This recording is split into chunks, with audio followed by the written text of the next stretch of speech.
बंधु माने आजिर एही कार्यक्रम को आपण मानकु स्वागत। आजिर एही कार्यक्रमटी धनु राशि व्यक्ति विशेष मानक पाई बहुत गुरुत्वपूर्ण अटे, बहुत ही खास अटे। कारण 2025 मसीहा सरिबा पूर्वरु एवं 2026 मसीहा आरंभ होइबा पूर्वरु आपणक जीवन रे एक बड़ धमाका हेबाकु जाउछि, एक बड़ विस्फोरण हेबाकु जाउछि, जहा आपण कल्पना सुधा करि परिबे नाही। आपणक जीवन रे एक बहुत बड़ परिवर्तन हेबाकु जाउछि। तेबे एही परिवर्तन पछरे कोन कारण रहिछि से विषय आजिर एही भिडियो रे आमे माने विस्तार भाबरे आलोचना करिबा। बंधु माने गोटिए वर्ष रे 120 दिन एपरि रही थाए जेतेबेले देवगुरु बृहस्पति बक्री होई थांती। तेबे एही 120 दिन प्रत्येक राशि रो व्यक्ति विशेष मानक पई बहुत गुरुत्वपूर्ण हेबाकु जाउछि।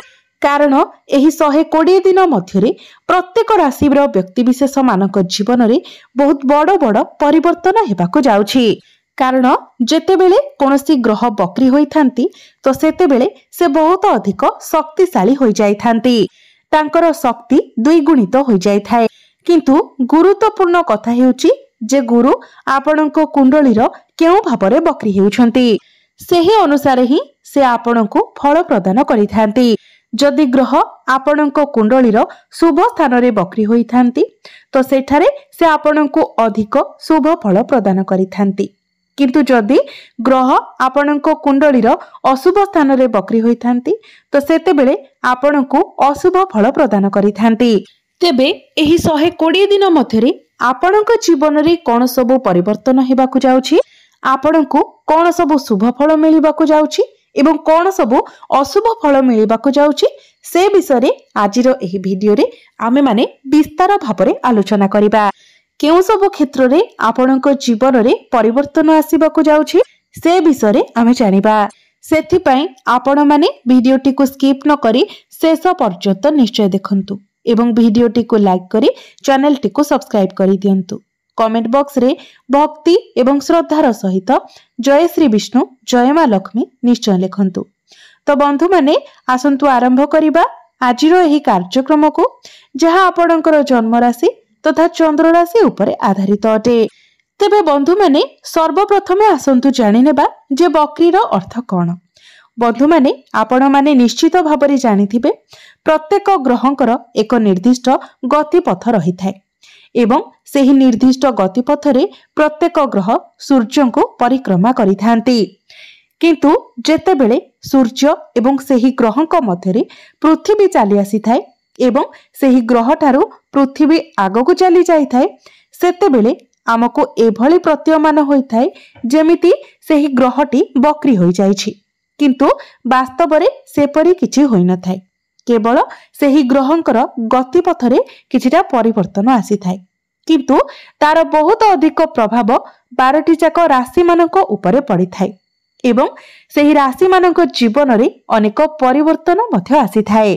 यह व्यतीत जेतेबेले गोटे ग्रह जो भाबरे बक्री होई थांती सेही भाव सह जड़ित कार्य गुडी को से संपूर्ण करि थांती, सेही भाव सह जड़ित इच्छा को मध्य सेही ग्रह पूर्ण करि थांती।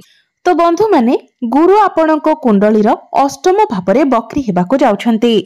तो बंधु माने अष्टम भावटी होई थाए गभीर ज्ञानर भाव, षडयंत्रर भाव, रहस्यर भाव।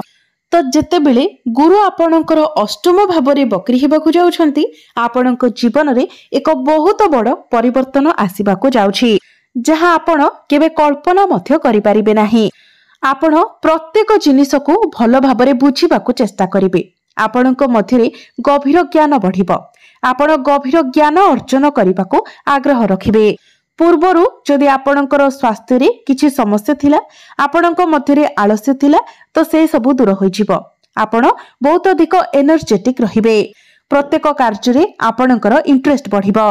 जदि आपण विद्यार्थी अटंती तो आपण निजर शिक्षा क्षेत्र रे बहुत अधिक सीरियस रहिबे, आपण अन्यमनस्क न होई निजर पाठ पढ़ारे फोकस करिवे। किंबा जदि आपण चाकरीर अन्वेषण रे अछंती तो कैरियर प्रति आपण अधिक सीरियस रहिबे। किंतु आउ गोटे कथा हेउची जे आपणक मध्यरे टिके असंतुष्टिर भावना मध्य रहिबो, कारण आपण सब बेले बहुत किछि शिखिबाकू चाहिबे, जहा फଳରେ आपण जेते शिखिले मध्य आपणक मध्यरे असंतुष्टि देखा देबो। आपणक मध्यरे मैच्योरिटी लेवल तो बढ़िबो, आपणकर बाणी रे मध्य सुधार आसीबो, किंतु आपण बहुत अधिक रहस्यमय मध्य बनिजिबे। तेबे जो माने रिसर्च फील्ड रे अछंती, जो माने ज्योतिष शास्त्र अध्ययन करूछंती, जो माने तंत्र शिक्षा करूछंती, सेमानंको पई बहुत अधिक सफलता मिलिबाको जाउछि। जदि आपण एपरि किछि काम रे अछंती जोंथिरे आपण किछि टीम को संभाळुछंती, अन्य को ज्ञान देउछंती, जदि आपण टीचिंग लाइन रे अछंती, आपण प्रोफेसर अछंती, कंसल्टिंग रो काम करूछंती, तो ए सब क्षेत्र रे गुरु आपनको बहुत अधिक सफलता देबाको जाउछंती। एही 120 दिन मध्यरे आपण किछि दूर यात्रा करि पारंती, किंबा विदेश यात्रा मध्य करि पारंती, किंबा जदि आपण एठारे रही मध्य कोनोसी वैदेशिक गतिविधि सह जड़ित अछंती, किछि वैदेशिक कार्यकलाप रे आपण जड़ित अछंती, तो सेथिरे मध्य आपनको अधिक ग्रोथ देखिबाको मिलिबो। जो माने विदेश यात्रा करबाको चाहुथिले सेमानकु विदेश यात्रार बंधु माने गुरुंकर दृष्टि आपणकर चतुर्थ भाव उपरे रहुछि। चतुर्थ भावटी गुरुंकर स्वगृह अटे। यह व्यतीत चतुर्थ भावटी होइथाय मांकर भाव, समस्त प्रकारर भौतिक सुखर भाव। तो पूर्वरु जदि आपणकर मांकर स्वास्थ्य रे किछि समस्या थिला, बैक पेन, आंठु बथा, मुंड बिंधा किंबा कोनोसी प्रकारर असुस्थता जदि आपणकर मां अनुभव करुथिले, तो वर्तमान एही 120 दिन मध्यरे आपण आपणकर मांकर स्वास्थ्य रे सुधार देखिबाको पाइबे। बंधु माने गुरुंकर दृष्टि आपणकर द्वितीय भाव उपरे रहुछि। तो जदि आपण आपणकर मांक ठारू किंबा आपणकर परिवार ठारू दूर रे थिले, तो वर्तमान आपण आपणकर परिवार सहित आपणकर परिवार सहित किछि समय अतिबाहित करिवे। बंधु माने गुरु आपणकर अष्टम भावरे बक्री होइछंती, तो गोटिए भाव पूर्वर अर्थात आपणकु गुरु सप्तम भावर फल मध्य प्रदान करिवे।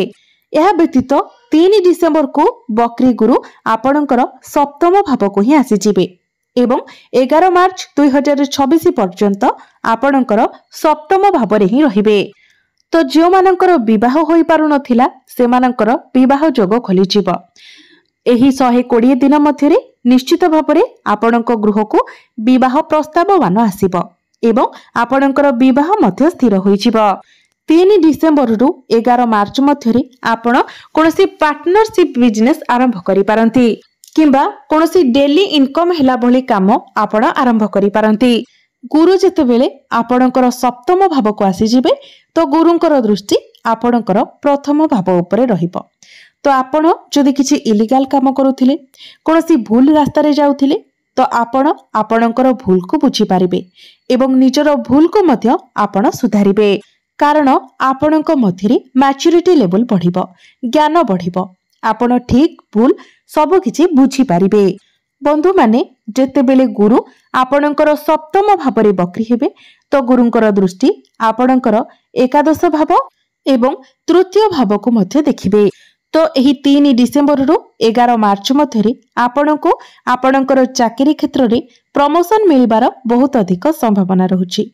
जो माने चाकरी खोजुथिले सेमानंको चाकरी मिलिबार मध्य बहुत अधिक संभावना रहुछि, किंतु आपणको आपणक तरफरु चेष्टा मध्य करिबाको पड़िबो। जदि आपण आपणकर चाकरी क्षेत्र रे किछि परिवर्तन चाहुथिले, ट्रांसफर चाहुथिले, तो ताहा मध्य होइजिबो। जदि आपण विवाहित अटंती, तो आपणकर वैवाहिक जीवन मध्य सुखमय हेबो। पूर्वरु जदि आपणकर वैवाहिक जीवन रे कोनोसी प्रकार डिस्टर्बेंस थिला, तो से सब दूर होइजिबो। आपण दुई जण मिसी किछि बड़ प्लानिंग करि पारंती, केवाडे बुलिबाको जाई पारंती। आपणकर परिवार पई आपण किछि जिनिस किना किने करि पारंती।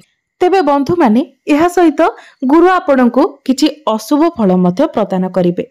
जेतु अष्टम भावटी रोगर मध्य भाव होई थाए, तो आपणको आपणकर स्वास्थ्य उपरे टिके ध्यान रखिबार अछि। आपणकर इम्युनिटी उपरे आपणको टिके वर्क करिबार अछि। जोग, व्यायाम, प्राणायाम आपण प्रत्येक दिन करंतु। निजर खाद्यपेय प्रति टिके ध्यान दियंतु। एहा व्यतीत आपणको गुरु अधिक शुभ फल प्रदान करिवे। कौन सब शुभ फल आपणको देबे से सब मु आपणको कहि सारिछि। तो यही 120 दिन निश्चित भाव में आपण जीवन में किसी विशेष परिवर्तन आने को जाउछि। तो एबे आसंतु जानिबा किछि उपाय विषय जो उपाय गुड़िक करबा द्वारा आपण को अधिक मात्रा रे शुभ फल प्राप्ति हेबो एवं जहा किछिटा अशुभ तो रहुछि सेगुड़िक मध्य खंडन होइजिबो। तो सेथिपाई आपण प्रत्येक दिन विष्णु सहस्र नामर पाठ करंतु। प्रत्येक दिन गुरुंकर बीज मंत्र 108 थर जप करंतु। प्रत्येक दिन आपण हनुमान चालीसार पाठ करंतु एवं प्रत्येक दिन आपण उदित सूर्य को तंबा पात्र रे जलार्घ्य अर्पण करंतु। निश्चित भाव में आपण को अधिक मात्रा रे शुभ फल प्राप्ति हेबो। तो बंधु माने आपणकर जीवन मंगलमय हेउ, एहा ही ईश्वरंक निकटरे मोर प्रार्थना।